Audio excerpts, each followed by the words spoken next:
నమస్తే, welcome to big talk. నేను Ravi.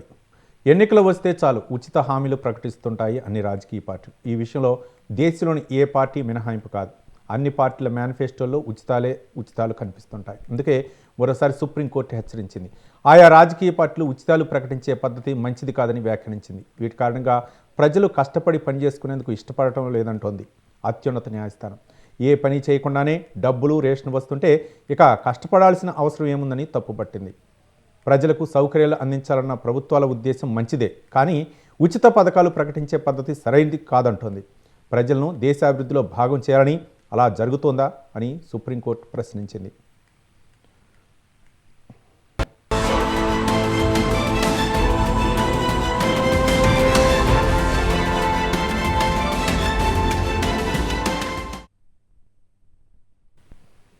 All ఫ్రీతో అన్ని ఇబ్బందులైనా ప్రజలను సోమరిపోతులా తయారు చేయొద్దని సుప్రీంకోర్టు పరోక్షంగా హెచ్చరించింది. అభివృద్ధికి ఇవే ఆటంకాలా, తప్పు పాలకులదా ప్రజలదా? ఇలాంటి అంశాలపైనే ఇవాళ బిగ్ టాక్లో చర్చిద్దాం. ఈ బిగ్ టాక్లో పాల్గొంటున్నారు పెద్దిరెడ్డి రవికిరణ్ గారు, ఏపీ బీజేపీ స్పోక్ పర్సన్, అలాగే దుగ్గరాజు శ్రీనివాస్ గారు, రాజకీయ విశ్లేషకులు, ఇతర పార్టీల నుంచి కూడా మధ్యలో జాయిన్ అవుతారు. ముందుగా చర్చ కార్యక్రమంలోకి అందరికీ స్వాగతం అండి. ముందుగా పెద్దిరెడ్డి రవికిరణ్ గారు నమస్కారం. ఈరోజు సుప్రీంకోర్టు కొన్ని కీలకమైనటువంటి వ్యాఖ్యలు చేసింది. పట్టణాల్లో ఉన్నటువంటి నిరాశ్రులకు ఆశ్రయం కల్పించాల్సినటువంటి అవసరం ఉందని చెప్పేసి ఒక పిటిషన్ దాఖలైంది. ఈ పిటిషన్ సందర్భంగా సుప్రీంకోర్టు కొన్ని కీలక వ్యాఖ్యలు చేసింది. ఉచితాలు ఇస్తూ ప్రజల్ని పరాన్న జీవులుగా మారుస్తున్నారు. వాళ్ళు అంటే దేశాభివృద్ధిలో వాళ్ళని భాగస్వామ్యం చేయాల్సినటువంటి అవసరం ఉంది. కాబట్టి ఇట్లా ఇబ్బడి ముబ్బడిగా ఉచితాలు ఇచ్చుకుంటూ పోతే వాళ్ళు అంటే పనిచేసే పరిస్థితి మర్చిపోయే పరిస్థితి ఉందని చెప్పేసి సుప్రీంకోర్టు వ్యాఖ్యానించింది. అన్ని రాజకీయ పార్టీలు కూడా ఇప్పుడు అంటే ఈ మధ్యకాలంలో కొన్ని జాతీయ పార్టీలు అయినటువంటి బీజేపీ కొంత స్పందించింది. అంటే ఉచితాలకి అన్నీ కూడా వ్యతిరేకం అనే విధంగా ఆచితూచి, అది ఆరోగ్య సమస్య ఏదైనా ఇంపార్టెంట్ అయితే తప్ప వాటికి బీజేపీ అయితే మాత్రం ఈ మధ్యకాలంలో చెప్పడం జరిగింది. ఏ విధంగా చూడొచ్చు అంటారు రవికిరణ్ గారు? రవి గారు, ముందుగా మీకు తోటి ప్యానలిస్ట్కి, సొంత టీవీ వీక్షకులందరికీ శుభ సాయంత్రం అండి. యాక్చువల్లీ ఇవాళ సుప్రీంకోర్టులో ప్రశాంత్ భూషణ్ గారు ఒక ప్రజా ప్రయోజనాలు వ్యాజ్యం వేశారు. అదేంటంటే నిరాశ్రయులకి, పట్టణ ప్రాంతాల నిరాశ్రయులకి ఆశ్రయం కల్పించాల్సిన బాధ్యత ప్రభుత్వమే ఉంది, దాని మీద దృష్టి సారించాలని చెప్పి వేశారు. యాక్చువల్గా మనం రవి గారు, కేంద్ర రాష్ట్ర ప్రభుత్వాలు ఈ పథకాన్ని ఆల్రెడీ అమలు చేస్తున్నాయి. National livelihood machine, Deen Dayal Antyodaya Yojana పథకంలో భాగంగా నేషనల్ అర్బన్ లైవ్లీహుడ్ మిషన్ పథకం ఉంది. ఆ పథకంలో భాగంగా ప్రతి సిటీలోనూ షెల్టర్స్ నిర్మాణం చేస్తారు. ఆ షెల్టర్స్ లో నిరాశ్రయులకు ఆశ్రయం కల్పిస్తారు, భోజనం ఏర్పాటు చేస్తారు, వాళ్ళ కౌన్సిలింగ్ టీం ఉంటుంది, వాళ్ళు ఎక్కడి నుంచి వచ్చారు ఏంటి, ఒకవేళ కుటుంబాలతో విభేదించి పారిపోయి వస్తే మళ్ళీ వాళ్ళ కుటుంబంతో కలిపే విధంగాను, లేకపోతే వాళ్ళకి ఏమన్నా పని కల్పించే విధంగాను.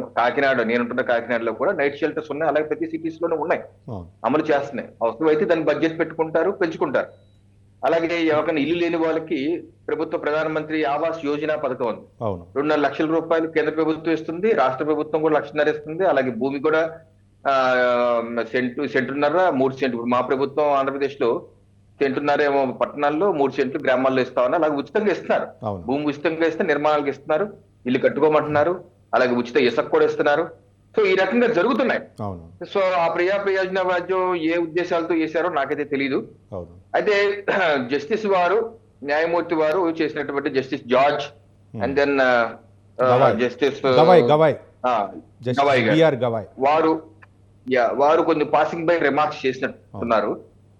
అంటే ఆ కేసుకు సంబంధం లేదు, బట్ ఇది కొత్త విషయం కాదు. వారి సీనియర్ న్యాయమూర్తులు, వారికి కూడా తెలియదేం కాదు. ఒక దశాబ్ద పైచులుగా రవి గారు దేశంలో ఈ చర్చ హైకోర్టులోను, సుప్రీంకోర్టులోను జరుగుతా ఉన్నాయి. అనేకమైనటువంటి ప్రజా ప్రయోజనాలు వ్యాజ్యాల రూపంలో. ఇటీవల నాకు గుర్తుండి 2022లో కూడా జస్టిస్ ఎన్వి రమణ గారు ఉన్నప్పుడు కూడా దీని మీద విస్తృతమైన చర్చ జరిగింది. ఇది అప్పుడు ఉపాధ్యాయ అని ఒక ఆయన రిట్ పిటిషన్ వేశారు. రిట్ పిటిషన్ వేస్తే దాని మీద ఏంటి ఆయన పిటిషన్ ఏంటి, ఇలా రాజకీయ పార్టీలు ఇష్టం వచ్చినట్టు హామీలు ఇస్తున్నాయి, ఈ రాజకీయ పార్టీల్ని, అలా హామీ ఇచ్చే పార్టీల్ని రద్దు చేయండి, వారి యొక్క గుర్తింపునే రద్దు చేయండి అని చెప్పి వేశారు పిటిషన్ వేస్తే ఆ రోజు ఎన్వి రమణ గారు విచారణ చేసి దానికి 3 సభ్యుల ధర్మాసనం, ఎన్వి రమణ గారు, మహేశ్వరి గారు, ఇంకోరు ఎవరు ఉన్నారు, ముగ్గురు కలిసి ధర్మాసనం విచారణ చేసి అవును ఉచితాలు ఉచితం వేరు, సంక్షేమ పథకాలు. అవును. అంటే ఈ చర్చ ఎప్పుడు ఉంది సార్, సంక్షేమం ఏది, సంక్షేమ పథకం ఏది, ఉచితం ఏది. అవును. సంక్షేమం ఇప్పుడు కేంద్ర ప్రభుత్వం కూడా సంక్షేమం చేస్తున్నారు. అవును. ఏ రకంగా 5 లక్షల రూపాయల వైద్యం ఉచితంగా దేశవ్యాప్తంగా 60 కోట్ల మంది ఉచితంగా అందిస్తున్నారు. అలాగే రేషన్ 80 కోట్ల మందికి రేషన్ అందిస్తున్నారు. అలాగే బాత్రూమ్ నిర్మాణానికి ప్రతి ఒక్కరికి 15,000 రూపాయలు అందిస్తున్నారు. అలాగే పిఎం కిసాన్ తో రైతులకు 12 కోట్ల రైతులకు వారి ఖాతాలో 6,000 రూపాయలు జమ చేస్తున్నారు. అదే కాకుండా రైతులకి 2 లక్షల కోట్ల రూపాయల వరకు సబ్సిడీలు, ఫెర్టిలైజర్స్, డిఏపి మీద సబ్సిడీలు అందిస్తున్నారు. ఇలాగా అనేక పథకాలు ఉన్నాయి కేంద్ర ప్రభుత్వం, అలాగే రాష్ట్ర ప్రభుత్వాలు కూడా చేస్తున్నారు. అయితే వాస్తవం ఏంటంటే ఇది ఒక స్థాయి దాటిపోయింది ఇప్పుడు. అప్పుడు ఆ రోజు 2022 అప్పుడు చర్చ కూడా అదే జరిగింది. అన్ని రాజకీయ పార్టీలు, ఇప్పుడు భారతీయ జనతా కేంద్ర ప్రభుత్వం కూడా చెప్పింది దీని వల్ల ఈ ఉచితాలు ఒక స్థాయి దాటిపోవటం వల్ల ఆర్థిక విధ్వంసం జరుగుతుంది. చాలా రాష్ట్ర ప్రభుత్వాలు బ్యాంక్రప్సీ, ఇప్పుడు కేరళ ఉంది సార్, బ్యాంక్రప్సీ డిక్లేర్ చేసేసారు ఆల్రెడీ. ఇప్పుడు పంజాబ్ ఉంది, పంజాబ్ అత్యంత దారుణమైన, వాళ్ళు ఉచితాలు ఏంటి, రోజుకి నెలకి 3,000 రూపాయలు ఖాతాలో వేస్తామని, మహిళల ఖాతాలో వేస్తామని చెప్పి రకరకాల ఉచితాలు ఆమ్ ఆద్మీ పార్టీ అయితే వాళ్ళు అనౌన్స్ చేసి అధికారంలోకి రావడం ఇప్పుడు వరకు 2-3 సంవత్సరాలు అయిపోయింది, ఒక్క పైసా వేయలేదు. అసలే ఆ రాష్ట్రంలో అప్పులు ఊబిలో కూరుకుపోయి ఉంది. అలాగే అనేకమైన రాష్ట్రాలు, బాగున్న రాష్ట్రాలు కూడా అప్పుల్లో ఊబిల్లో కూరుకుపోయి ఈ ఉచితాల యావతో ఏదో రకంగా అధికారంలోకి వచ్చేయటం, ప్రజలు మభ్యపెట్టేయటం, నేను ఆ ఫ్రీ ఈ ఫ్రీ అంటాం. దానివల్ల రాష్ట్రం కుదేలైపోతుంది. దేశం పరిస్థితి కొంచెం బాగానే ఉన్నా రాష్ట్రం కుదేలైపోతుంది. సో అత్యంత దారుణమైన పరిస్థితి నెలకొండపోతుంది. ఇదే ఇప్పుడు ఏముంది సార్, నా డబ్బు కాదు మీ డబ్బు కాదు, వాడు 10 రూపాయలు ఇస్తారంటే నేను 20 రూపాయలు ఇస్తాను, నాదేం పోయింది, మీరు 10 రూపాయలు బేలం పడతారు, అధికారంలోకి నేను 20 అంటారు.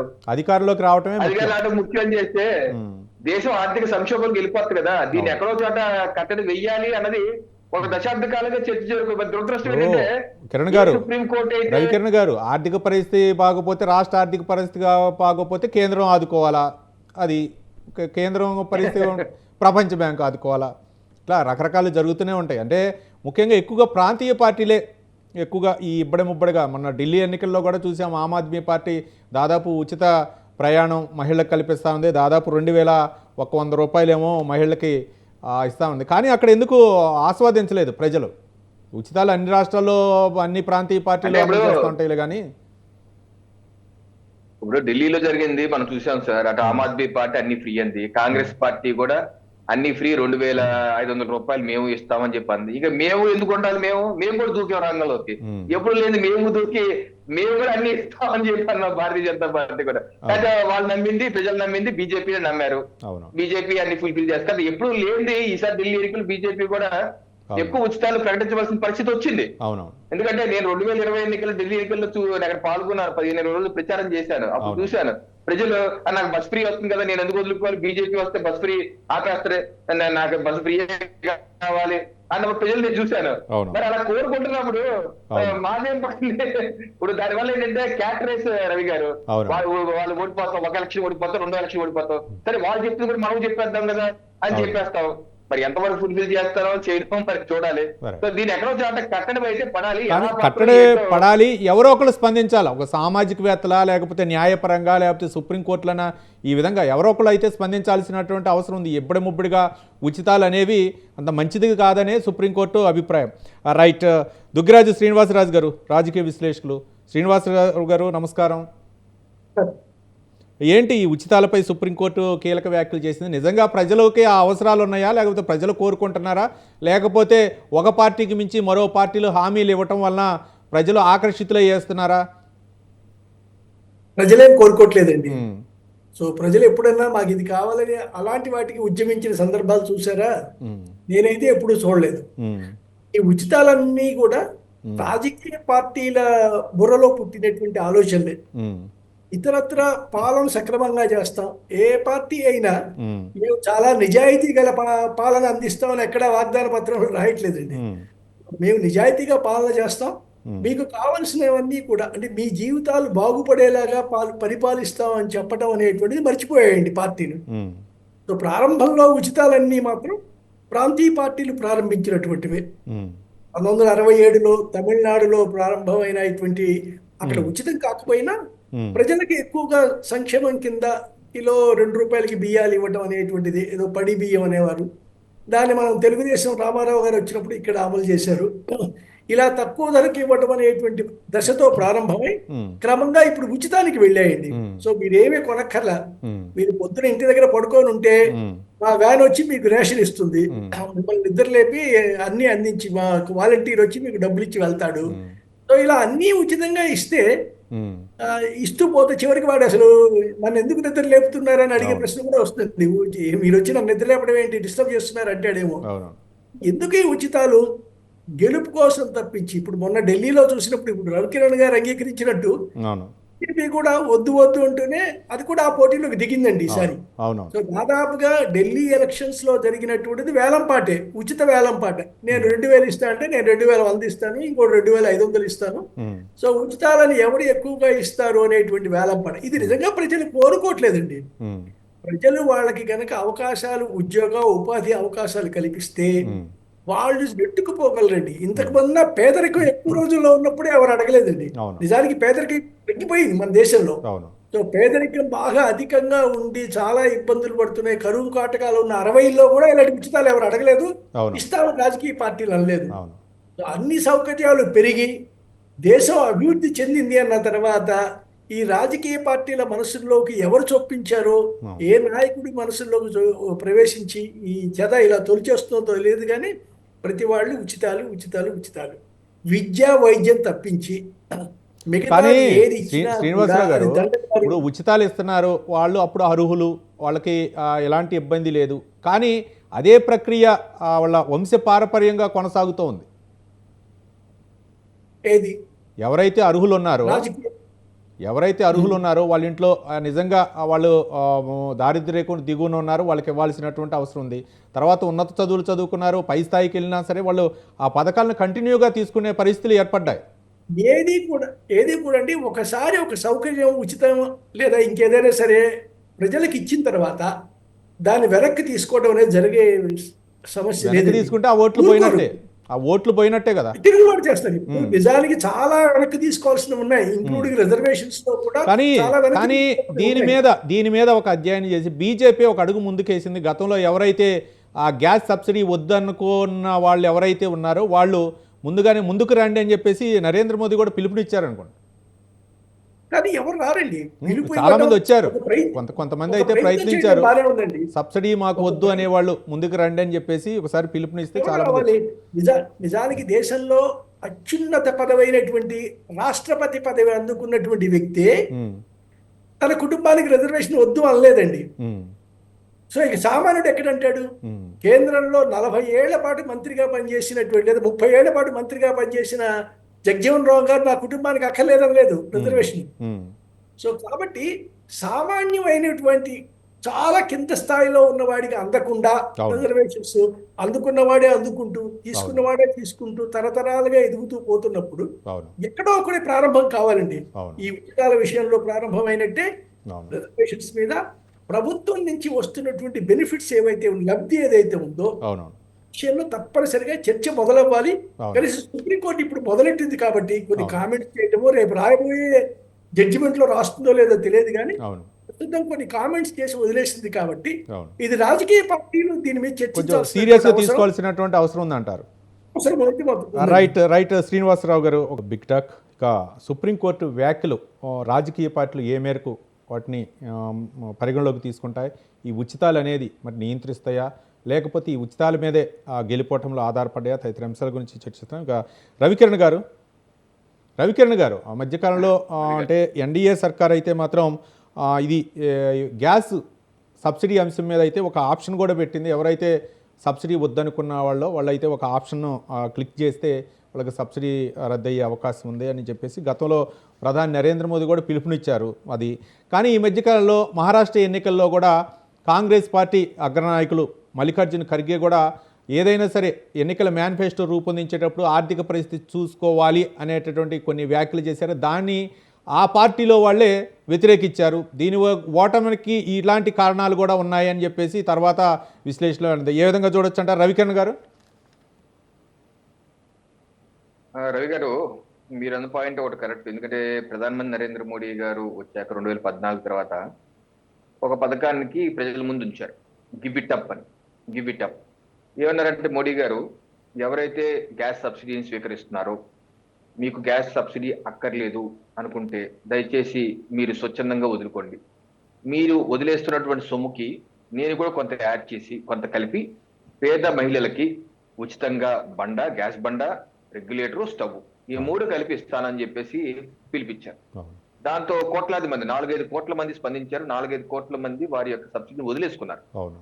సో దాన్ని ఉపయోగించుకొని ప్రధానమంత్రి నరేంద్ర మోడీ గారు దేశంలో 11 కోట్ల మహిళలకి అంటే 11 కోట్ల కుటుంబాలకి అవును. ఉచితంగా ఉజ్వల అనే పథకం పెట్టి అవును. వాళ్ళకి నేను ఇందాక చెప్పిన 3 అందించిన ఒక అద్భుతమైనటువంటి పథకం. అది ప్రజలు ముందు శిరస్సు ఉంచి నమస్కరించాలి. అన్ని అవును. కోట్ల మంది ప్రజలు స్పందించి వదులుకున్నారు చూసారు. అది నాకు తెలిసి భారతదేశ చరిత్రలో ఇది ఒక రికార్డ్ అయి ఉంటుంది. అవును. సో అది ఇంకా భవిష్యత్తులో కూడా జరగదో నాకు తెలియదు కానీ అవును. ఇది ఒక అద్భుతమైనటువంటి ఘటన. ఎందుకంటే ప్రజలు ఉన్నారు, అవును. మనకి అనవసరంగా తీసుకుంటున్నాము అన్నది కూడా ఉన్నారు. కానీ దాన్ని సద్వినియోగం చేస్తారు. ఒక నాయకుడి మీద నమ్మకం ఉంటే తప్పనిసరిగా చేస్తారు. అవును. అలాగే రేషన్ కార్డులు ఉన్నాయి సార్. అవును. ఇప్పుడు ఆంధ్రప్రదేశ్ రాష్ట్రంలో 1,50,00,000 కుటుంబాలంటే 1,40,00,000 మందికి కుటుంబాలకి రేషన్ కార్డులు ఉన్నాయి. అవును. అంటే మా రాష్ట్రంలో కేవలం 10 లక్షల మంది ధనవంతులు, మిగతా 1,40,00,000 కుటుంబాలందరూ దారిద్ర్య దిగువ రేఖలో ఉన్నటువంటి తెల్ల రేషన్ కార్డులు అని అంటున్నారు లెక్కలు. నిజమా ఆ లెక్కలు? ఆ లెక్కలన్నీ అబద్ధం మనకు తెలుసు కదా. అవును. ఇప్పుడు వాళ్ళు వదిలేసుకుంటారా రేషన్ కార్డు అంటే భయం. నాకు ఆరోగ్యశ్రీ, నాకు ఎన్టీఆర్ వైద్య సేవలు అందవు, అవును. లేకపోతే ఫీజు రీయింబర్స్మెంట్ రాదు, ఎందుకు ఫ్రీగా వచ్చిన దాన్ని నేను ఎందుకు వదులుకోవాలి అవును. అని చెప్పి వాళ్ళు రేషన్ తీసుకొని వదులుకోకుండా అది మార్కెట్ లో 4 రూపాయలు, 5 రూపాయలు, 10 రూపాయలు అమ్మేసుకుంటారు. అవును. ప్రభుత్వానికి ఏమో 42 రూపాయలు ఖర్చు అవుతుంది, వాళ్ళేమో 10 రూపాయలకి అమ్మేసుకుంటున్నారు. మళ్ళీ రేషన్ మాఫియాగా సైకిల్ రింగ్ తిరుగుతుంది. అవును. సో ఇలాంటివి ఉన్నాయి. కానీ దీన్ని కూడా మా రాష్ట్ర ప్రభుత్వం దీన్ని కూడా ఏదో రకంగా గివిటప్ ఈ మధ్య సూచన కూడా చేశారు. అవును. కేంద్ర ప్రభుత్వం ప్రధాని ఏ రకంగా గివిటర్ పక్కన తీసుకొచ్చారో మీరు కూడా అటువంటి తీసుకొచ్చి అవును. మేము దీని సంక్షేమ పథకాలు లింకప్ చెయ్యం తెల్ల రేషన్ కార్డ్ ని, అవును. దయచేసి అది వేరు ఇది వేరు, దయచేసి మీకు రేషన్ వద్దనుకున్న వాళ్ళు స్వచ్ఛందంగా వదిలేసుకోండి అని పవన్ కళ్యాణ్ లాంటి వారు లేకపోతే చంద్రబాబు నాయుడు గారు అప్పీల్ చేస్తే తప్పనిసరిగా స్పందిస్తారు. కొన్ని లక్షల మంది అన్నా స్పందిస్తారు, కోట్ల మంది కాకపోయినా లక్షల మంది అన్నా స్పందిస్తారు. అలా అన్నా ముందుకు తీసుకెళ్లాలని చెప్పి అంటున్నాను. అయితే ఇంకోటి, భారతీయ జనతా పార్టీ ఏ హామీ అయితే సంక్షేమ పథకాల మీద రాష్ట్రాల్లో ఇచ్చిన హామీ ఇప్పుడు వరకు చెయ్యకుండా ఉన్నదైతే లేదండి నాకు తెలిసి. అయితే మహారాష్ట్ర కూడా మన ఎలక్షన్ కాక ముందు కూడా మహిళల ఖాతాలో 2,000 రూపాయలు దీదీ పథకం ఏదో పేరు ఉంది, దానిలో వాళ్ళకి అకౌంట్ వేశారు. గత 7-8 మాసాలకు వేసింది కంటిన్యూ చేశారు. రైట్. అలాగే ఏ సంక్షేమ పథకం ప్రకటించింది ఇస్తామని చెప్పింది అమలు చేయకుండా లేదు. అవును. సో అది ఒక ట్రాక్ రికార్డ్. అదే మిగతా కొన్ని రాజకీయ పార్టీలు అయితే హామీలు ఇచ్చేయటం, అమలు చేయకుండా వదిలేయటం ఇటువంటివి కూడా ఉన్నాయి. అయితే ఇంకో పాయింట్ ఏంటంటే, ఈ రోజు సుప్రీంకోర్టు వారు అసలు ఉచితాలు ఎందుకు ఇస్తున్నారు, ఇలా చేయొచ్చా ఏంటిది అని చెప్పి ప్రశ్నించారు కదా. నేను వారికి ఎదురు ప్రశ్న వేస్తున్నాను. అసలు మీ మన సుప్రీంకోర్టు ఎప్పుడైనా సరే ఉచితాల మీద ఇచ్చిన జడ్జిమెంట్ ఒకసారి మీరు రివ్యూ చేశారా? ఎందుకంటే తమిళనాడు రాష్ట్రంలో ఉచితాలకి అది ఒక కేర్ ఆఫ్ అడ్రస్. అది దేశంలోనే సచ్చిదాల మీద సచ్చిదాలు సృష్టించిన రాష్ట్రం. ఆ రాష్ట్రంలో 2006 ఎన్నికల్లో కలర్ టీవీలు ఇస్తామని చెప్పి డిఎంకే పార్టీ ప్రకటించింది, అందరికి కలర్ టీవీ. అంటే అమ్మో దేశం అంతా చర్చ అయిపోయి, మా చిన్నప్పుడు కూడా కొంచెం పెరిగారా కలర్ టీవీలు ఏంటారు బాబు, ఇదే బాబు అనుకో. ఒక సంవత్సరం ఫ్యాన్లు కూడా ఇచ్చారు. ఆ తర్వాత అప్పుడు ఏడీఎంకే ఓడిపోయింది ఎన్నికల్లో. అవునవును. జయలలిత ఫోటోలు వేసి ఏడీఎంకే ఏం చేసింది? అవును, జయలలిత ఫోటోలు వేసి ఫ్యాన్లు ఇచ్చారు, మిక్సీలు ఇచ్చారు, రకరకాల గ్రైండర్లు, మిక్సీలు, ఎలక్ట్రిక్ ఫ్యాన్లు, ల్యాప్టాప్లు, బంగారపు చైన్లు, 4 గ్రాముల బంగారపు chain, 50,000 cash for marriage, green houses, 20 కిలోల బియ్యం వచ్చింది ఏడీఎంకే. అప్పుడు వాళ్ళు గెలిచారు. దీన్ని చూసి ఒకటి మంది సుప్రీంకోర్టు, హైకోర్టు కేసు చేశారు. ఎవరో సుబ్రహ్మణ్యం బాలాజీ, ఇది కేసు అండి. సుప్రీంకోర్టు జడ్జిమెంట్ కాపీ చూపిస్తున్నాను. 5 జూలై 2013 సుప్రీంకోర్టు ఇచ్చిన judgement, Subrahmanyam Balaji versus state of Tamil Nadu ఇచ్చినటువంటి జడ్జిమెంట్. దీనికి జస్టిస్ ఎవరంటే జస్టిస్ గగోయ్ గారు అండ్ జస్టిస్ సదాశివం గారు. వారి దగ్గరికి ఇది వస్తే వారి రిపిటేషన్ ఏం వేశారంటే సుబ్రహ్మణ్యం బాలాజీ, ఇలాగా ఉచితాలు ఇవ్వటం అన్నది లంచం ఇవ్వటంతో సమానం. సో ఓటర్కి లంచాలు ఇచ్చి ఓటు వేయించుకుంటున్నారు, అందుకని వీళ్ళందరూ డిస్క్వాలిఫై చేయాలి, ఇటువంటి ఆపాలి అంటే సుప్రీంకోర్టు ఇచ్చిన సుదీర్ఘ జడ్జిమెంట్ పేజ్ నెంబర్ 78 మీకు చూపిస్తాను. సుప్రీంకోర్టు ఏమందంటే జడ్జిమెంట్ లో we arrived at a conclusion that అవును. the promises in the election manifesto cannot be read in అవును. section 123 for declaring it as corrupt practice. అవును. Election manifesto does not constitute a corrupt practice under the prevailing law. అవును. Election మేనిఫెస్టోని ఒక అవినీతి పరమైన మేము declare చేయలేము. అవును. ఎందుకంటే ఇది ప్రజా ప్రాతినిధ్య చట్టం సెక్షన్ 123కి అనుగుణంగానే ఉంది. అవును. పైపెచ్చు it has been decided that the schemes fall under the directive principle of state policy. అవును. ఈ పథకాలు అన్ని భారత రాజ్యాంగ ఆదేశిక సూత్రాలకి లోబడే ఉంది, అవును. లోబడే ఉన్నాయి. ఎందుకంటే సామాజిక అసమానత తొలగించమని భారత రాజ్యాంగం చెప్పింది. అవును. సో భారత రాజ్యాంగంలో భాగమే ఇది. అవును. సో కలర్ టీవీలు ఇవ్వటం, 4 గ్రాముల బంగారం చైన్ ఇవ్వటం, అవును. ఫ్యాన్లు ఇవ్వటం, గ్రైండర్ ఇవ్వటం, మిక్సీ ఇవ్వటం అవును. సో ఉచితాల కింద రావు. కానీ రవికిరణ్ గారు ఎన్నికల కమిషన్ కూడా ఇవి ఇస్తేనేమో పట్టుకోదు, కానీ డబ్బులు ఇస్తుంటే మాత్రం పట్టుకుంటారు. డబ్బులు పంచుతుంటేనే ఇప్పుడు ఆ డబ్బులు పంపకం అది వేరే సబ్జెక్ట్. మళ్ళీ ఇదేంటంటే ఉచితాలు, ఎలక్షన్ మేనిఫెస్టో రాజ్యాంగబద్ధమే.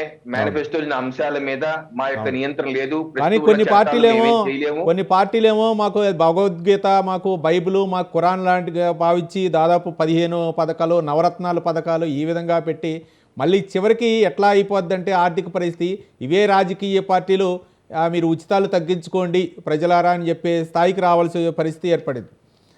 రైట్. విరుగుడు కనుక అవుతుంది. ఎందుకంటే ప్రస్తుతం ఉన్న భారత రాజ్యాంగంలో ఆ రకమైన నియంత్రణ లేదు అని సుప్రీంకోర్టు తేల్చేసింది. అలాగే ఎలక్షన్ కమిషన్ ఆఫ్ ఇండియా కూడా అది మా బాధ్యత కాదు, మా పరివ్యూహం తేల్చేసింది. తేల్చుకోవాల్సిన రాజకీయ పక్షాలే. పార్లమెంట్ లో ఆ రకమైన చట్టం చేయాలి. అన్ని రాజకీయ పార్టీలు ఏకాభిప్రాయంకి వచ్చి ఒక లిమిటేషన్స్ పెట్టుకొని చేయాలి. అది చేసే పరిస్థితి ఉండదు. ఎందుకంటే ఇందాక చెప్పాను, ఎన్వి రమణ గారి ముందు వచ్చిన రిట్ పిటిషన్ లో కాంగ్రెస్ గానీ లేదా డిఎంకే గానీ Aam Aadmi party, YCP party ఏమొచ్చింది ఎఫిడవిట్, వాళ్ళు ఇచ్చారు ఎఫిడవిట్, మేము ఇచ్చే ఈ పప్పు బెల్లాలు కాదు సంక్షేమ పథకాలే, మీరు పప్పు బెల్లాలు అనర్థం చెప్పేసి వైసీపీ పార్టీ సుప్రీంకోర్టులోకి వెళ్ళింది. అసలు ఏ పార్టీకి ఆ పార్టీ ఇది నేను సంక్షేమ పథకం ఉచితం కాదు అని ఆర్గ్యుమెంట్ చేసుకున్న తరుణంలో అన్ని పార్టీలు ఏకాభిప్రాయానికి వచ్చి చేసే పరిస్థితి ఉండదు. అందుకే ఇది జరుగుతూ ఉండదు. అలాగా ఏదో టైంలో బర్స్ట్ అవుతే కానీ రవికిరణ్ గారు ఆర్థిక పరిస్థితిపై ప్రభావం చూపే అవకాశాలు ఉన్నాయిగా. రైట్. ఒక నిమిషం. శివకుమార్ గారు, డాక్టర్ శివకుమార్ గారు, TPCC spokesperson. Shivakumar Lal గారు నమస్తే. నమస్తే రవి గారు. నమస్తే అండి. ఏంటి సుప్రీంకోర్టు వ్యాఖ్యానించినటువంటి వ్యాఖ్యలపై మీరు కాంగ్రెస్ పార్టీ తరఫున ఏమైనా స్పందిస్తారా? ఈ ఉచితాలు ఇవ్వటం వాళ్ళని అంటే పరాన్నజీవులుగా తయారు చేస్తున్నారు, వాళ్ళు దేశాభివృద్ధిలో వాళ్ళని పాలు పంచుకునే విధంగా చేయట్లేదు. ఈ ఉచిత రేషన్ ఇవ్వటం లేకపోతే ఉచిత పథకాలు ఇచ్చి వాళ్ళని ఒక విధంగా చెప్పాలంటే సోమరపోతుల్లాగా వాళ్ళు పని చేసుకునే పరిస్థితి కూడా లేకుండా మాకు ఉచితంగా బియ్యం వస్తున్నాయి, ఉచితంగా ప్రభుత్వ పథకాలు వస్తున్నాయి కాబట్టి మనం చేయాల్సినటువంటి అవసరం లేదు అనే విధంగా తయారు చేస్తున్నారని చెప్పేసి సుప్రీంకోర్టు కొన్ని కీలకమైనటువంటి వ్యాఖ్యలు చేసింది. దానిపై ఎలా స్పందిస్తారు? రవి గారు, మీ వాయిస్ బిల్కుల్ లో ఉంది, కరెక్ట్ గా క్లియర్ లేదు. కానీ రవికిరణ్ గారు మాట్లాడిన దాన్ని బట్టి నేను చెప్తాను. రత్నత టీవీ ప్రేక్షకులకు, మీకు ప్యానెల్ ఉన్న వారికి నమస్కారం. కానీ ఈ రోజు ఏ పార్టీ అయినా సరే సకల శాస్త్రాలు దొంగ గుణాలు అనేది ఒక సామెత ఉంది. ఆ సామెత లాగానే అందరు కూడా చెప్పడం మటుకు నీతులు చెప్తున్నారు, చేసేది అందరు. కానీ ఒకటేమంటే ఇప్పుడు రవికిరణ్ గారు మాట్లాడేది ఇప్పుడే కాదు, మనం చాలా డిబేట్లలో ఆయనతో మాట్లాడినప్పుడు ఆయన జీవోలు గానీ లేకపోతే రూల్స్ ఫ్రేమ్ చేసింది మనకు చూపిస్తాడు. నిజంగా కూడా వాస్తవం. ఆయన వ్యక్తిగతంగా బీజేపీ కాకుండా రవికిరణ్ గారికి హ్యాట్స్ ఆఫ్. కానీ ఇదే బీజేపీ కాంగ్రెస్ పార్టీ పెట్టిన మేనిఫెస్టో కంటే మేము తక్కువిస్తాము, మేము ఎక్కిస్తాము అని చెప్పి వాళ్ళు మాట్లాడతారు. మొన్న ఢిల్లీ ఎలక్షన్ లో కూడా జరిగింది అదే కదా. అది మీరు డిబేట్లో పాల్గొనక ముందు ఆయన వ్యాఖ్యానించారు. ఈ మధ్యకాలంలో మా పార్టీ కూడా ఢిల్లీ ఎన్నికల్లో కొన్ని పెట్టిందండి, మరి అది ఆలోచించాలా, పునరాలోచించాలా, ఈ విధంగా చేయటం వల్ల ఆర్థిక పరిస్థితిపై ప్రభావం చూపే అవకాశాలు ఉన్నాయని చెప్పారు. అంతకుముందు గ్యాస్ సబ్సిడీ వదులుకోవాలని ప్రధానమంత్రి నరేంద్ర మోదీ పిలుపునిచ్చినటువంటి ఆ పిలుపు మేరకు దాదాపు 4 కోట్ల ప్రజలు కూడా సబ్సిడీ వదులుకున్నారు అని ఇలాంటివి కూడా ఆయన ఉదాహరించారు. అదే అయితే ఇప్పుడు రవికిరణ్ గారు మాట్లాడిన దాంట్లో నేను కూడా ఏకీభవిస్తా. ఎందుకంటే 1 రూపాయికి బియ్యం తీసుకొని 10 రూపాయలకు అమ్ముతున్నారు అనేది నేను కూడా మన తెలంగాణలో గానీ లేకపోతే నేను ఉండేది సనత్ నగర్ కాన్స్టిట్యుయెన్సీ తెలుగు రాష్ట్రాల్లో జరుగుతుంది, డివిజన్ లో తెలుగు రాష్ట్రాల్లో జరుగుతుంది. ఎంతో మందికి కంప్లైంట్ చేయడం జరిగింది. ఎందుకంటే వైట్ రేషన్ కార్డ్ ఎవరికైనా నిజంగా కూడా అవసరం ఉంది లేదు అనుకుంటే వాళ్ళ పరిస్థితులు నిజంగా కూడా దిగజారిన పరిస్థితులు ఉన్నాయి. నిజంగా కూడా ఆ వైట్ రేషన్ కార్డు ఉండి ఆ బియ్యం తింటున్నారు అంటే అటువంటి వాళ్ళకి ఉపయోగకరం అవుతుంది తప్ప, కానీ ఈడ 1 రూపాయికి ప్రభుత్వం ఇచ్చే బియ్యం తీసుకుపోయి వాడు 10 రూపాయలకి ఇంకెవడుకు అమ్మితే వాడు వచ్చి వెహికల్ల మీదనో లేకపోతే సంచులలో నింపుకోపోయి ఇంకెక్కడో అమ్మడము లేకపోతే ఇంకేదో చేయడం నిజంగా కూడా అది ఎందుకు ఈ మధ్య కాలంలోనే కాకినాడ పోర్టులో కొన్ని వేల కేజీల బియ్యాన్ని పట్టుకున్నారు కదా. ఎస్ పవన్ కళ్యాణ్ గారు పట్టుకున్నారు అని అది ఇది కూడా బోట్ లో షిప్ లో అది పట్టినరు అనేది కూడా మనం చూడడం జరిగింది. దాని మీద కూడా పెద్ద దుమారం లేపడం జరిగింది. నేను కాదంటలేదు రవి గారు. ఒకటేమంటే నన్ను అడిగితే ఏ పార్టీ ఉండదు, BJP, Congress, TDP, TRS, YCP, ఇంకేదని ఉండని ఈ ఉచితాలు అనేది ప్రజలని మభ్య పెట్టడం గాని లేకపోతే సోమరిపోతులను చేయడమే దీని ముఖ్య ఉద్దేశం. ఇంతకంటే ఇంకా నేను చెప్పాల్సింది. కానీ సరే రైట్, మీరు బయటపడి ఒక అంటే పార్టీకి సంబంధం లేకపోయినా అంటే పార్టీ అభిప్రాయం వేరు, మీ వ్యక్తిగత అభిప్రాయంగా చెప్పవచ్చు అనుకోండి, అది వేరే విషయం. వ్యక్తిగత అభిప్రాయంగా చెప్తున్నారు అనుకోండి. కానీ గెలిపే ప్రధాన ధ్యేయంగా ఈరోజు పార్టీలన్నీ కూడా మేము ఉచితాలు ఇవ్వము అనేది ఏమైనా ప్రకటించగలరా? నేనేమంటున్నానంటే ఎప్పుడైతే ఉచితాల ఇవ్వడము ఏ పార్టీ అయినా ఇవ్వకుండా ఆగిపోతుందో ఆ రోజే ప్రజలకు కూడా నిజంగా కూడా మనం ఎక్స్పెక్ట్ చేసేది అంటే ఇప్పుడు ఈ డిబేట్ లో మనం ఎక్స్పెక్ట్ చేసేది ఇటు శ్రీనివాసరావు గారు కానీ లేకపోతే రవికిరణ్ గారు కానీ మీరు రవి గారు కానీ నేను కూడా కానీ మనం ఆలోచించేది విద్య, వైద్యం, ఉపాధి కల్పించాలా, ఒక ఉండడానికి ఎవరికైతే నిజంగా గూడు లేదో అటువంటి వాళ్ళకి ఇల్లు. గతంలో కాంగ్రెస్ పార్టీ చెప్పేది రోటీ కపడా ఔర్ మకాన్. ఈ నినాదంతో ముందుకు పోతే ఏ పార్టీ అయినా ఈ రోజు ఉచితాలు ఇవ్వకుండా ప్రజలను మీ కష్టం మీరు పడండి, ఖచ్చితంగా మీరు కష్టంతో సంపాదించండి అనేది అయితే రోజు వస్తుందో ఆ రోజు అన్ని పార్టీలు కూడా ఒకటే రూల్ ఫ్రేమ్ చేసి మరి ఎవరు చేయాలా ఎవరికి వాళ్ళు గెలిపే ధ్యేయంగా ఇలా ఉచితాలు ప్రకటిస్తున్నారు. సూపర్ 6 ఒక పక్క ఏమో 6 గ్యారెంటీలు అమలు చేసేదాకా ప్రతిపక్షాలన్నీ కూడా విమర్శలాస్త్రాలు, మీరు 2 అమలు చేశారు, 3 అమలు చేశారు, ఇంకా మిగిలిన 4 ఏంటి, లేకపోతే 420 హామీలు ఇచ్చారు, ఇవన్నీ విమర్శలు వాళ్ళకి 5 సంవత్సరాలు వాళ్ళకి ఇచ్చినట్లుగా అవుతుందా? రవి గారు మీరు అనే మాట నేను కాదంటలేదు. కాంగ్రెస్ పార్టీ మేనిఫెస్టోలో 6 గ్యారంటీలు ఇవ్వడం జరిగింది. 6 గ్యారంటీలు అమలు చేస్తామనేది ఒక రకంగా పార్టీ మేనిఫెస్టో. మొన్న ఎలక్షన్ కి పోయింది, మార్పు కావాలి, కాంగ్రెస్ రావాలని బీజేపీ బీఆర్ఎస్ ప్రభుత్వం మీద మా నినాదంతో ముందుకు పోవడం జరిగింది. ప్రజలు కూడా దానికి పట్టం కట్టింది చెప్పింది అనేది వాస్తవం. కానీ నా ఉద్దేశపూర్వ ప్రకారం ఏంటంటే ప్రజలకు ఎవరికైనా ఏదైతే ఉచిత హామీలతోని ప్రజలనంతా మభ్యపెడుతున్నారు అనేది ఆల్మోస్ట్ ఆల్ మనం ఈ డిబేట్ లా మెయిన్ గా ఆలోచించేది. అయితే ప్రజలలో కూడా పోవాల్సింది ఏంటంటే ఉచితాలు ఆలోచిస్తే రేపటి దినము మరి ఎవరు దీనికి ఇప్పుడు సుప్రీంకోర్టు అంటే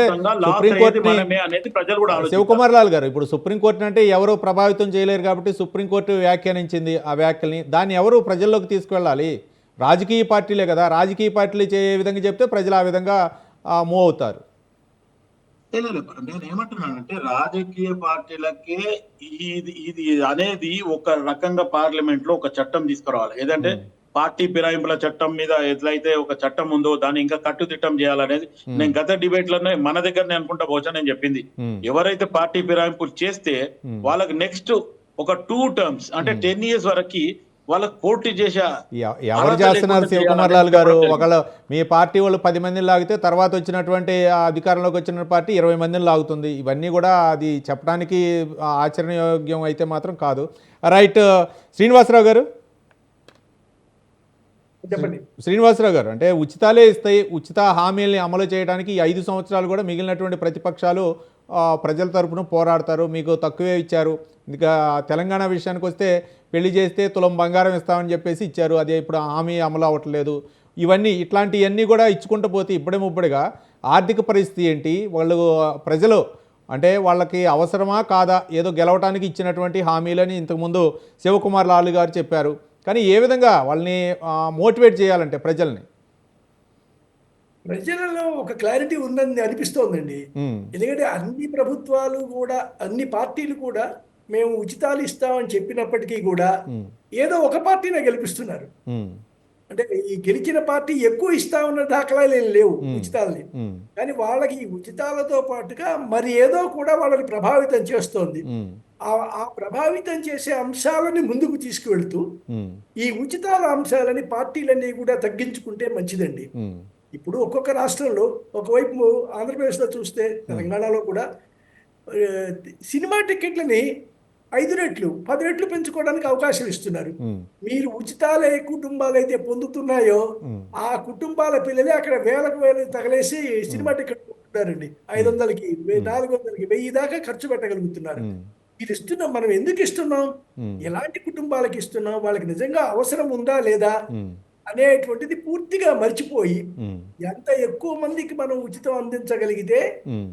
అంత ఎక్కువగా మనకు ఓట్లు వస్తాయనేటువంటి భ్రమలో ఉన్నారు. కానీ ఆ భ్రమ కూడా నిజం కాదండి. నిజం కాదని తెలిసిపోతుంది కదా. ఉమ్. నిన్న ఆ, ఆప్ గెలవలేదు, ఉచితాలు ఇస్తాను ఆప్ గెలవలేదు. అవును.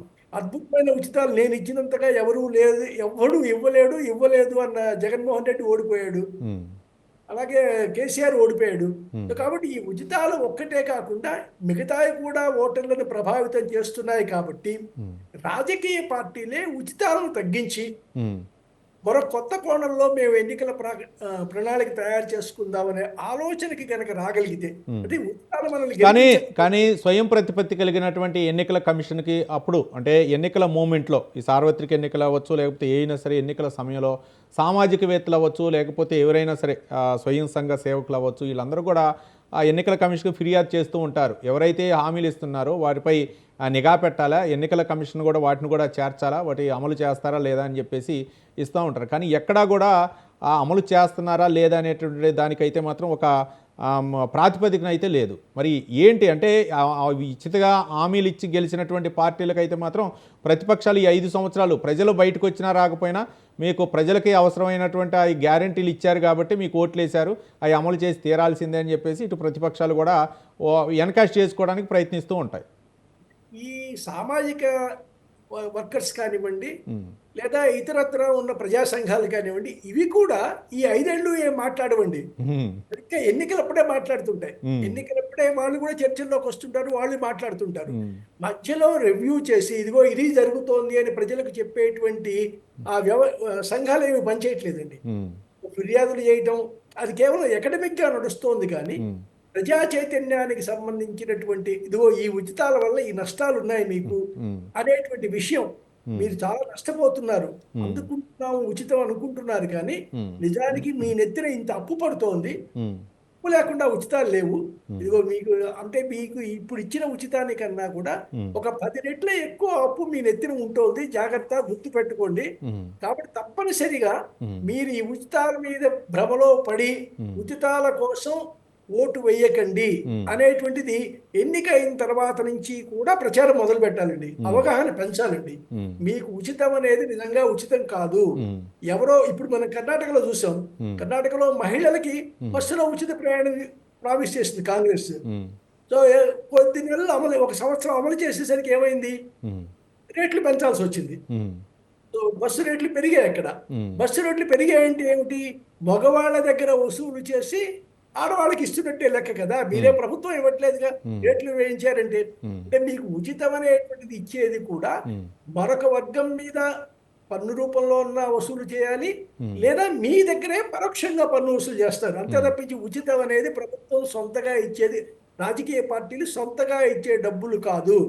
ఈ అవగాహన ప్రజల్లో ఎన్నికకి మధ్యలో పెంచుకుంటూ పోవాలండి. సో అలా చేస్తే మళ్ళీ ఎన్నికలప్పుడు ఒక 3 నెలల ముందు చేస్తే దానివల్ల ఉపయోగం లేదు. రెండోది, ఎన్నికల మేనిఫెస్టోలు ఏవైతే ఉన్నాయో ఆ మేనిఫెస్టోల మీద ఎన్నికల సంఘానికి నియంత్రణ రావాలండి. సో తద్గుణంగా చట్టాన్ని సవరించాల్సినటువంటి అవసరం ఉంది. సో ఏదైనా సరే ఒక మేనిఫెస్టో ఎన్నికల కమిషన్ పరీక్షకు నిలిచి వాళ్ళు చేసిన సూచనల ప్రకారమే ఉండేలాగా ఉండాలండి. పార్టీలు అడ్డగోలుగా బడ్జెట్ గురించినటువంటి అవగాహన లేకుండా ఇలా పెంచుకుంటూ ఉచితాల రూపంలో పోతే ఇది లోటు బడ్జెట్, అంతిమంగా కుప్పకూలేటువంటి ఆర్థిక వ్యవస్థ.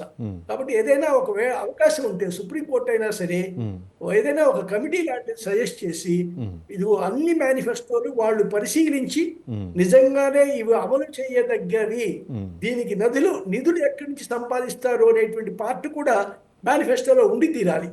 అదే అలా వనరులు ఉంటేనే వనరులు వనరులు ఏ విధంగా సమకూరుస్తారు అనేవి కూడా వాళ్ళు చెప్పాల్సినటువంటి అవసరం ఉంది ఒకవేళ అధికారంలోకి అవసరం వస్తే.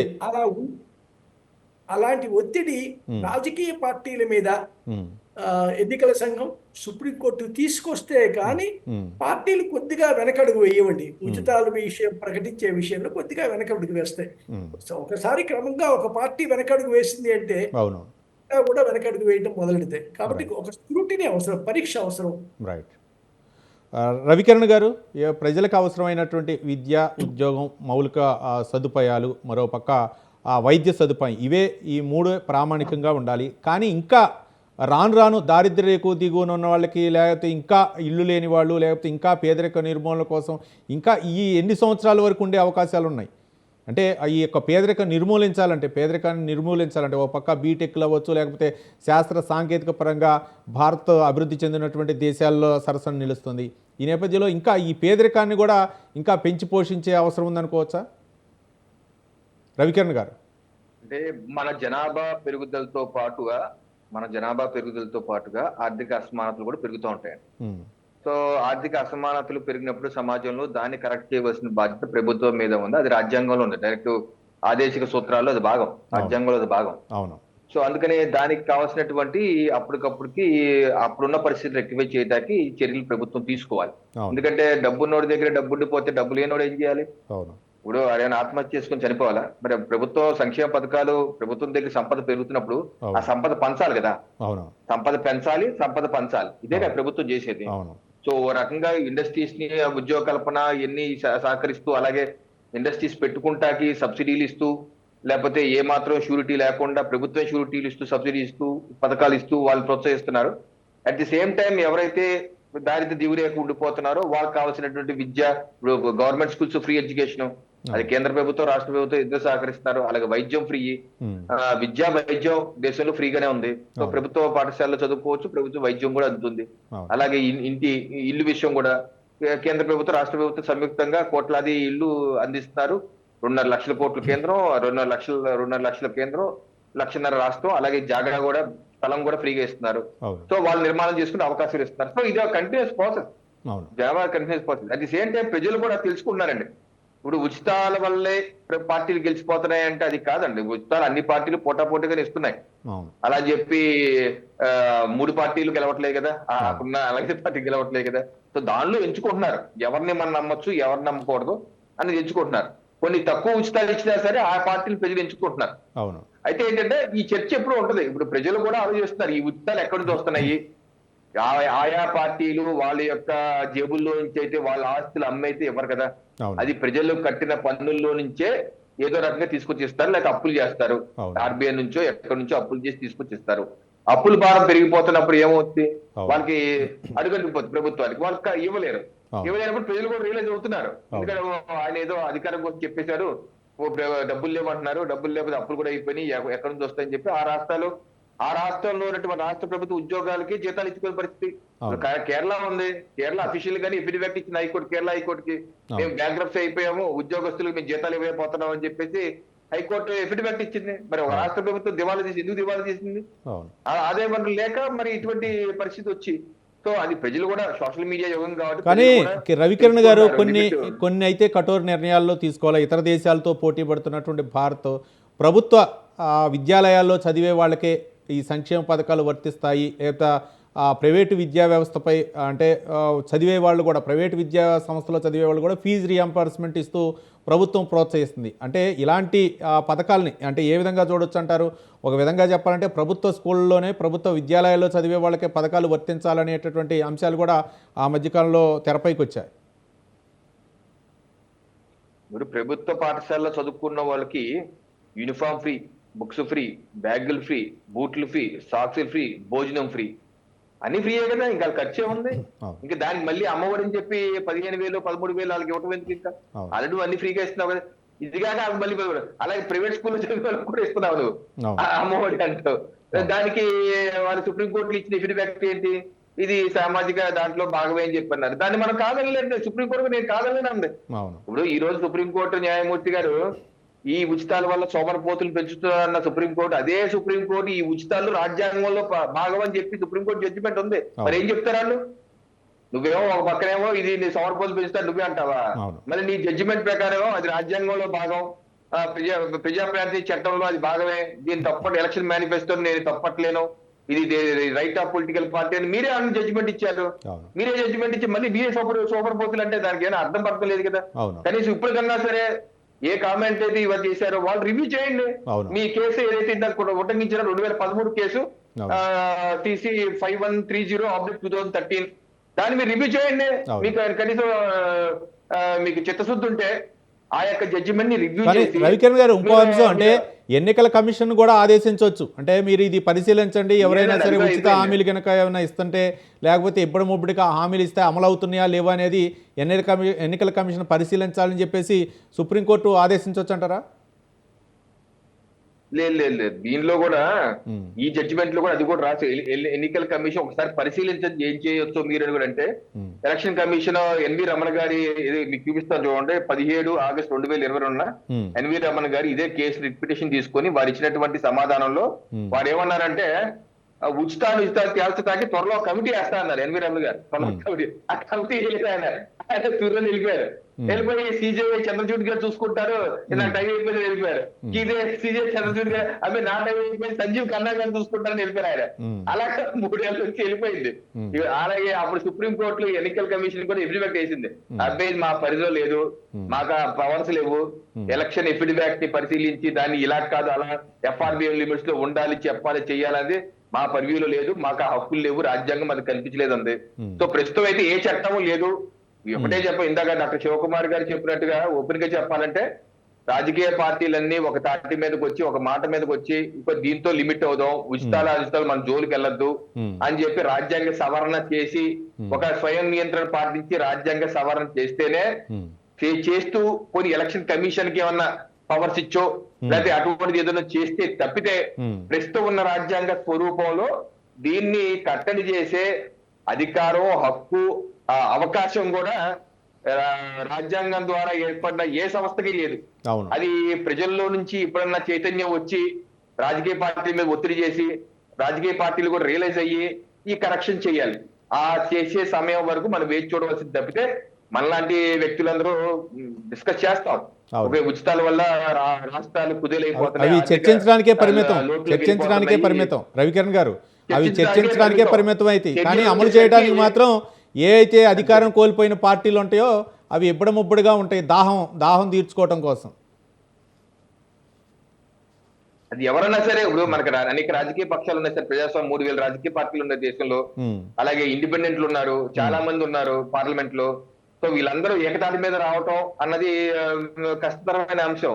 అందరూ ఏకతాటి మీద రావాలి అంటే ఆ పరిస్థితులు రావాలి. దేశంలో ప్రజల్లో చైతన్యం వచ్చి గట్టిగా అన్ని పార్టీలు నిలదీస్తే, ప్రజలు నిలదీస్తే, గట్టి ఉద్యమంలో వచ్చి నిలదీసి ఎన్ని ఆపడి మీరు అంటే అప్పుడు వాళ్ళు కరెక్ట్ చేసుకుంటారు.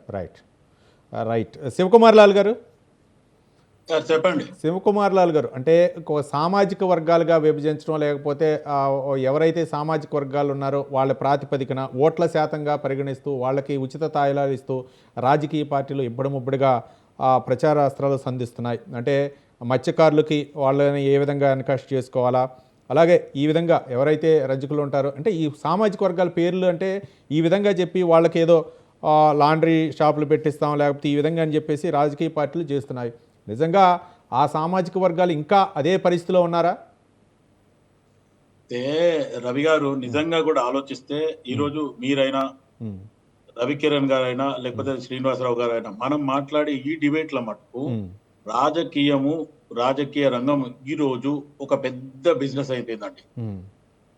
ఎవరైతే నాయకులు ఉన్నారో వాళ్ళలో కనుక మార్పులు వస్తే నిజంగా కూడా ఎవరైతే పేద ప్రజలు ఉన్నారు లేకపోతే బిలో పవర్టీ లైన్ లో ఉన్న వాళ్ళకి మనం నిజంగా కూడా మేలు చేయాలనుకుంటే మటుకు ఎన్నో రకమైన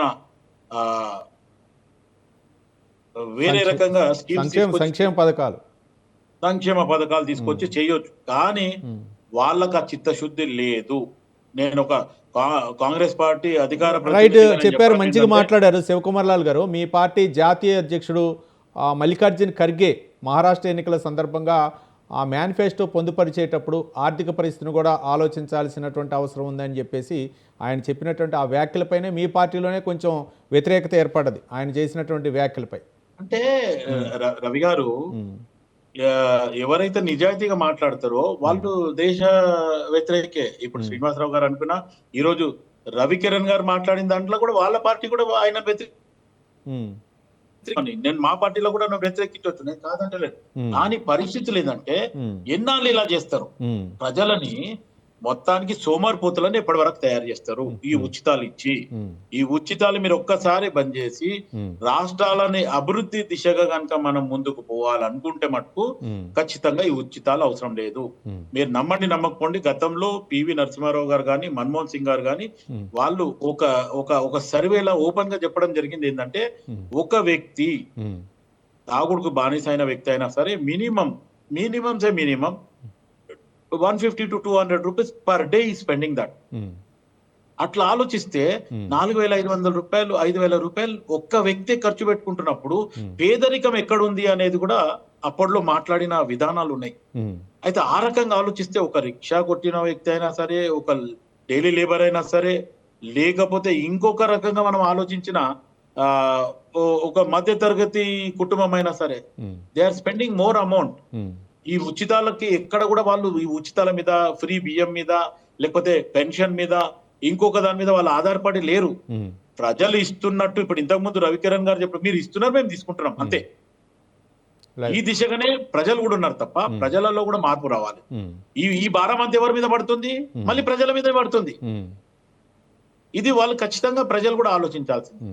ఇప్పుడు ఒక ప్రభుత్వం ఏదనుండనది, కాంగ్రెస్ పార్టీ ప్రభుత్వమా, బీజేపీ ప్రభుత్వమా, బీఆర్ఎస్ ప్రభుత్వమా, వాళ్ళు ఉచితాలు ఇస్తున్నారు అంటే వాళ్ళ పార్టీ సొమ్మేమి ఇస్తలేరు, వాళ్ళ పాకెట్లకైనా ఎవరేమి ఇస్తలేరు.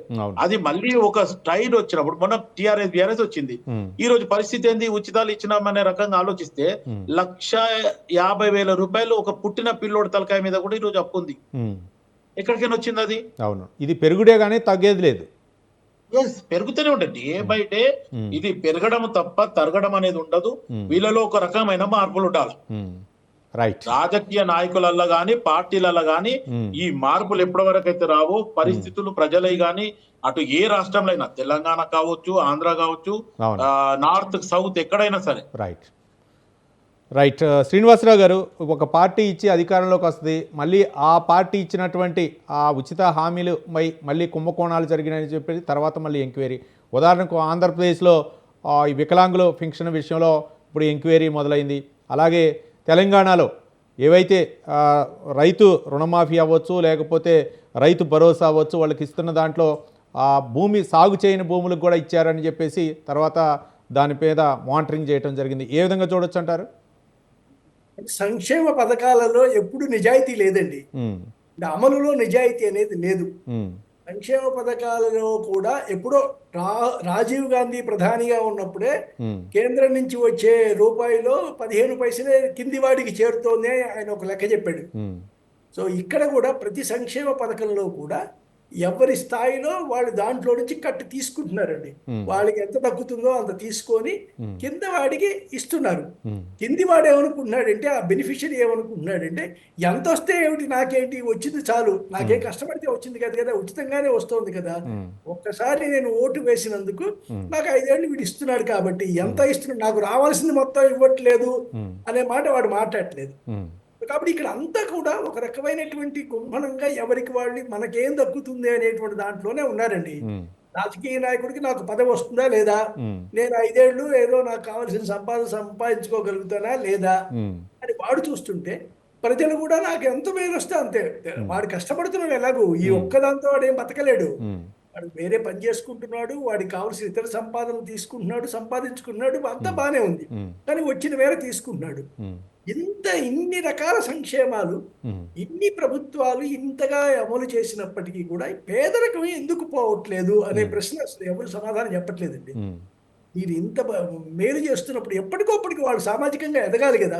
అవును. నేను 1,67,000 కోట్లు ఎంతో ఖర్చు పెట్టాను సంక్షేమాల మీద అని జగన్మోహన్ రెడ్డి అన్నారు. అవును. 1,67,000 కోట్లు 5 సంవత్సరాల లోపు, అది 4 సంవత్సరాలకే చెప్పాడు ఆయన. అవును. మార్కెట్లోకి వచ్చిందంటే, అంటే ప్రజల చేతిలోకి వెళ్ళిందంటే అసలు ఆ ఎకానమీ ఎలా ఉండాలండి? 1,67,000 కోట్లు అంటే సామాన్యమైన అమౌంట్ కాదు. అవును.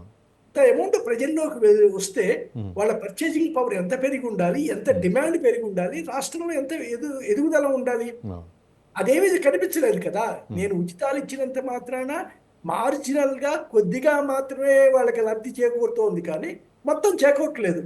సో మధ్యలో ఎమ్మెల్యేలు, నా మంత్రులు, అధికారులు ఎవరి వాటా వారు పొందుతున్నారు కాబట్టి ఈ ఈ ఉచితాల వల్ల దండగా మనకేమి ఉపయోగం లేదనే అభిప్రాయం ప్రజల్లోకి బలంగా వెళ్ళాలండి. వాళ్ళలో కనుక వస్తేనే ఈ ఉచిత స్పందనలు వాళ్ళు మానేస్తారండి. ఉచితం అనగానే ఎగబడి ఓటు వేయటాలు మానేస్తే. కానీ శ్రీనివాసరావు గారు, ఎవరు ప్రజల్ని చైతన్యవంతులు చేయాల్సినటువంటి అవసరం అంటే ముఖ్యంగా రాజకీయ పార్టీలు అంటే ఆ పార్టీలో వాళ్ళు ఒక 5 సంవత్సరాల తర్వాత ఇంకా మేనిఫెస్టో చేయడానికి సలహాదారులు తీసుకుంటారు, రకరకాలుగా ఆ పార్టీల యొక్క వ్యూహాలు ఉంటాయి. కానీ ఈ విధంగా మోటివేట్ చేయాలంటే ఏంటి, దీనికి కావాల్సినటువంటి పరిస్థితులు ఏంటి అంటే ఒక విధంగా చెప్పాలంటే సుప్రీంకోర్టు వ్యాఖ్యానించింది, ఈ వ్యాఖ్యలు ఇవాళ లేకపోతే 6 వారాలకు వాయిదా వేసింది, మళ్ళీ తర్వాత దాని మీద చర్చ జరిగిద్దా లేదనేది మనకు తర్వాత చూడాలి. కానీ ఇప్పుడు ఉన్నటువంటి ప్రస్తుత పరిస్థితులు ఆర్థిక పరిస్థితి కూడా చూడాలి కదా, ఇది చాలా గుదిబండగా తయారయ్యే అవకాశం లేదా? మనలాంటి వాళ్ళేనండి, అంటే చదువుకున్న వాళ్ళు, సమాజం పట్ల అవగాహన ఉన్న మనలాంటి వాళ్ళమే దీన్ని ప్రజలతో మాట్లాడారండి. ఎక్కడికి వెళ్ళినా కూడా, అంటే మనం ఏ పని మీద బయటికి వెళ్ళినా కూడా వాళ్ళతో ఈ విషయాలే మాట్లాడాలి. నీకేం అందుతున్నాయి, ఎలా అందుతున్నాయో తెలుసా అనేటువంటిది. సో అలా వాళ్ళకి ఎక్కించగలిగితే, అంటే ఈ ప్రయత్నం ఒకసారి చేసాం మేము ఈ ఎలక్షన్ ముందు.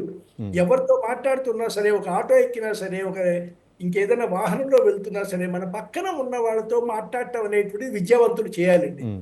నువ్వు నిజంగా భ్రమలో ఉన్నావురా, నీకేమి అందట్లా, అప్పు మాత్రమే నీ మీద పడుతోంది, ఇలా చెప్పుకుంటూ పోతే ప్రజల్లోకి తీసుకువెళ్ళటం అనేటువంటిది మనం ఇప్పుడు కాకపోయినా వచ్చే ఎలక్షన్లకైనా రైట్.